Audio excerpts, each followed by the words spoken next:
हुमायूं कबीर नाम का व्यक्ति शुभेंदु अधिकारी जो भारतीय जनता पार्टी के बंगाल के सबसे बड़े नेता हैं, उनकी टीम का कोर मेंबर है। पश्चिम बंगाल की सियासत में एक ऐसा गठबंधन हुआ है जिसने सबको हैरान कर दिया। यह गठबंधन है हैदराबाद के भाईजान असदुद्दीन ओवैसी और बंगाल में बाबरी मस्जिद बनाने का ऐलान करने वाले हुमायूं कबीर के बीच।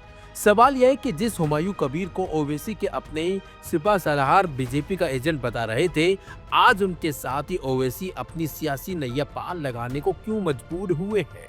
कहानी शुरू होती है उत्तर प्रदेश से।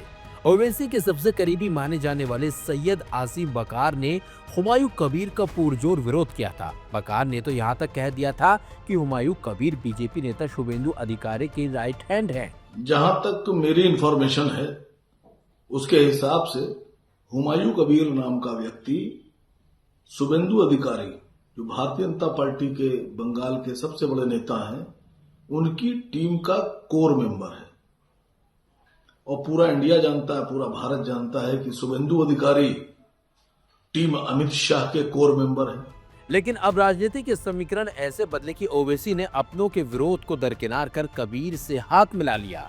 सीटों का गणित कौन कहां लड़ेगा। बंगाल फतह के लिए हुए इस समझौते के तहत हुमायूं कबीर की पार्टी 182 सीटों पर चुनाव लड़ेगी, जबकि ओवैसी की AIMIM सिर्फ 8 सीटों पर किस्मत आजमाएगी। साफ है कि ओवैसी ने बंगाल में हुमायूं कबीर की लोकप्रियता को अपना कंधा बनाया है ताकि मुस्लिम वोट बैंक में सेंध लगाई जा सके। ओवैसी की इस मजबूरी के पीछे बिहार और महाराष्ट्र का अनुभव है। बिहार के सीमांचल में ओवैसी ने मुस्लिम वोटों को साध कर जो कामयाबी पाई, वैसी ही उम्मीद उन्हें बंगाल के मालदा और मुर्शिदाबाद से है। लेकिन पिछले चुनाव में अकेले लड़कर ओवैसी ने अपना हर्ष देख लिया था, इसलिए इस बार उन्होंने स्थानीय चेहरे पर हुमायूं कबीर का सहारा लिया है। ओवैसी का गठबंधन फॉर्मूला, मजबूरी या मास्टर स्ट्रोक। इतिहास गवाह है कि ओवैसी जब जब अकेले लड़े हैं, बेअसर रहे हैं। महाराष्ट्र में प्रकाश आंबेडकर, बिहार में उपेंद्र कुशवाहा और यूपी में स्वामी प्रसाद मौर्य व चंद्रशेखर आजाद के साथ गठबंधन करके ही उन्हें सफलता मिली। बंगाल में ना तो ओवैसी का गठबंधन है और ना ही मजबूत आधार। ऐसे में हुमायूं कबीर के साथ आना उनकी सियासी मजबूरी बन गया है। हुमायूं कबीर बंगाल में एक बड़ा मुस्लिम चेहरा बनकर उभरे हैं। बाबरी मस्जिद के नाम पर उन्होंने जो भावनाएं जगाई, ओवैसी उसी जज्बात के सहारे अपनी चुनावी नैया पार लगाना चाहते हैं। क्या सफल होगी ये जोड़ी? अब सवाल यह है कि क्या बंगाल का मुसलमान TMC के बजाय इस नए गठबंधन पर भरोसा करेगा?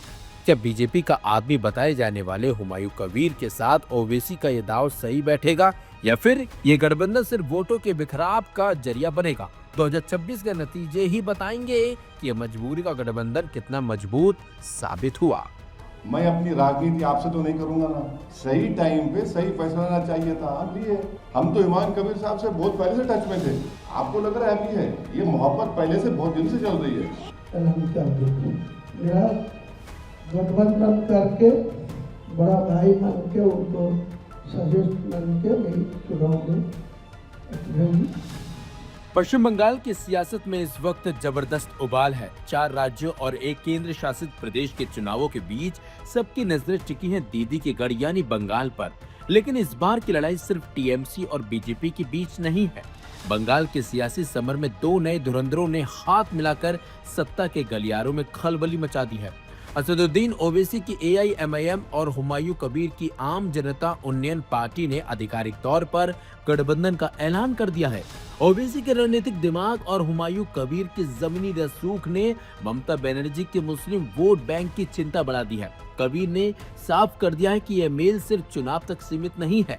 सीटों के बंटवारे की बात करें तो AJUP 192 सीटों पर चुनाव लड़ रही है, जबकि ओवैसी की पार्टी 10 सीटों पर ताल ठोक रही है। हुमायूं कबीर का दावा है कि उन्होंने ओवैसी को उन सीटों पर फोकस करने की सलाह दी है जहां जीत की संभावना सबसे ज्यादा है। हुमायूं कबीर ने एक बड़ा खुलासा करते हुए कहा कि उन्होंने ये पार्टी ओवैसी के कहने पर ही बनाई है। मेरा गठबंधन करके बड़ा भाई मान के उनको सजेस्ट मान के मेरी चुनाव में उतरेगी। मेरा कौन कौन है, कौन कौन उम्मीदवार है, कितना सीट में है, उनका कौन कौन सीट में है, वो फैसला मैं रात में ले लिया। और रात में जो फैसला हुआ बड़ा भाई को साथ सलाह परामर्श करके, तो वही निर्णय रहेगा।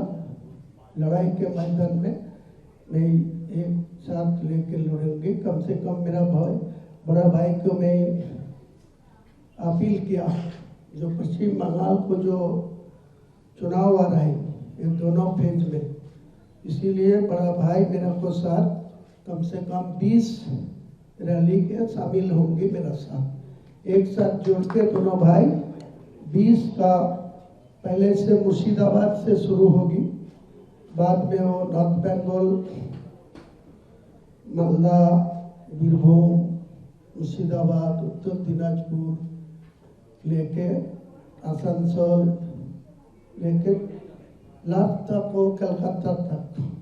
इतना ही नहीं, धार्मिक अधिकारों पर बोलते हुए कवि ने तीखा सवाल दागा, अगर दूसरों को मंदिर बनाने का हक है तो हमें मस्जिद बनाने का अधिकार क्यों नहीं। उन्होंने इसे संविधान प्रदत्त अधिकार बताया। इस गठबंधन का सीधा निशाना मुख्यमंत्री ममता बनर्जी है। कबीर का आरोप है कि बंगाल में 32% मुस्लिम आबादी होने के बावजूद टीएमसी ने उन्हें आबादी के अनुपात में टिकट नहीं दिए। ओवैसी का मानना है कि जहां मुस्लिम नेतृत्व कमजोर है वहां विकास की रफ्तार भी धीमी है। इस गठबंधन की ताकत 1 अप्रैल को बहरामपुर में दिखेगी, जहां ओवैसी और कबीर एक साथ मंच साझा करेंगे। पूरे बंगाल में करीब 20 रैलियां प्रस्तावित हैं। अगर आप कुरान को पढ़ेंगे तो कुरान में ये लिखा हुआ है कि अल्लाह के घर को वही लोग आबाद रखते हैं जो अल्लाह पर और आखिरत पर ईमान रखते हैं और अल्लाह के सिवा किसी से नहीं डरते। तो ये तो हर मुसलमान की ड्यूटी है कि वो मस्जिद को बनाए और बनाने के बाद उसको आबाद रखें, नमाज पढ़े। सबसे बड़ा इशू वेस्ट बंगाल में जो है वो मुस्लिम एम्पावरमेंट का है, मुस्लिम माइनॉरिटी के एम्पावरमेंट का। वो हमारे लिए बहुत बड़ा अहम मुद्दा है। और दूसरी बात, आप जानते हैं कि बाबरी मस्जिद का जो सवाल है, सुप्रीम कोर्ट का जजमेंट आया, आप जाकर आप मेरा पास कमेंट्स देख सकते हैं। जब वो जजमेंट आया था मैंने कहा था कि वो जजमेंट आस्था की बुनियाद पर दिया गया था और उसके बाद ऐसे कई चीजें उठेंगे, खुलेंगे और वो हो रहा है। तो मेन मुद्दा क्या है कि मुस्लिम पॉलिटिकल एम्पावरमेंट, ये डेमोक्रेटिक प्रोसेस को हम इस्तेमाल करना है और उसमें हमको कॉन्फिडेंस है उस पूरे प्रोसेस में, और उसको हम साथ मिलकर लड़ रहे हैं, कामयाब होंगे और लीडरशिप इमाम कबीर साहब की लीडरशिप में होगा, बनेगी, ये हमारी कोशिश है। मैं अपनी राजनीति आपसे तो नहीं करूंगा ना, सही टाइम पे सही फैसला लेना चाहिए था, हम लिए। हम तो इमाम कबीर साहब से बहुत पहले से टच में थे। आपको लग रहा है अभी है, ये मोहब्बत पहले से बहुत दिन से चल रही है। अरे ना ना, ये आपको लग रहा है। हमारा इनसे बातचीत क्या इमाम भाई कब से बहुत लंबा चल रहा है। हाँ, दिसंबर से पहले से बातचीत चल रही है हमारी। हाँ, देखिए लगे हुए थे, बातचीत हो रही थी। ये आदिल हसन पार्टी ओपन करना, नहीं, आदिल हसन आके मिले, आदिल हसन पब्लिक मीटिंग में गए। ऐसा नहीं है कि ऐसा इम्पल्सिव हो गया, पर नहीं हुआ। 31 जनवरी तक दोनों मेरा प्रेजेंट था मेरा रैली।